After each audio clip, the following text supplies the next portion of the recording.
The Vieux Carré is a classic cocktail originating from New Orleans. Its complex flavors are a blend of spirits, bitters, and aromatics, making it a sophisticated choice for any mixed drink lover. You will need the following ingredients: 3/4 of an ounce rye whiskey, 3/4 of an ounce cognac, 3/4 of an ounce sweet vermouth, 1 teaspoon Benedictine, 2 dashes Peychaud's bitters, 2 dashes Angostura bitters, 1 lemon twist for garnish.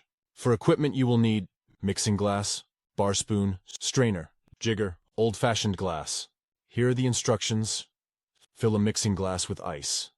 Add the rye whiskey, cognac, sweet vermouth, Benedictine, and both bitters. Stir well until combined and chilled. Strain the mixture into an old-fashioned glass filled with ice. Garnish with a lemon twist. The Vieux Carré was invented in 1938 by Walter Bergeron, a bartender at the Hotel Monteleone in New Orleans. The name Vieux Carré means Old Square in French, representing the French Quarter of New Orleans.